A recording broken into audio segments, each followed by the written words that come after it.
குடிச்சிட்டு நீ ஏன் கிரிவல பாதையில இருக்கிற? ஐயா உடம்பு ஃபுல்லா புண்ணு, கை ஃபுல்லா புண்ணு. இருக்கட்டுங்க, அவங்கள ஏன் ரூபா கேட்டியா மிரட்டுற?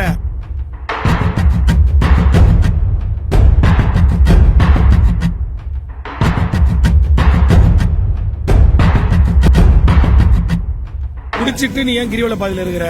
ஐயா உடம்பு ஃபுல்லா புண்ணு, கை ஃபுல்லா புண்ணு. இருக்கட்டுங்க, அவங்கள ஏன் ரூபா கேட்டியா மிரட்டுற? ரூபா போட்டு மேட்லயே 5 ரூபா தானே வாங்குறேன். அவங்க கிட்ட 200 ரூபாய் வாங்கினே இப்போ திருப்பி கூட்டு வந்தா வந்து மன்னிப்பு கேட்டேன். அவங்க கிட்ட 200 ரூபாய் வாங்கினாலே பண்ணி. ஐயா அவங்க சில்லறை கேட்டாங்க. ஐயா சில்லறை எடுத்துட்டு வந்து தரேன் ஐயா. சரி சரி சரி. ஏன் குடிச்சியாங்கிறீங்க? சாமியாருன்னு சொல்றீங்க, ருத்ராட்சம் போட்டு இருக்கிறீங்க, ஏன் குடிக்கிறீங்க? குடிச்சு ஏன் பப்ளிக் ஏன் டிஸ்டர்ப் பண்றீங்க? புண்ணு, உடம்புலாம் புண்ணு. உடம்பெல்லாம் புண்ணுனா குடிச்சிட வேண்டியதானே? குடி விருப்பம், ஏன் பப்ளிக் ஏன் டிஸ்டர்ப் பண்ற? பப்ளிக் டிஸ்டர்ப் பண்ணலையா, பிச்சை தான் கேக்குறேன்.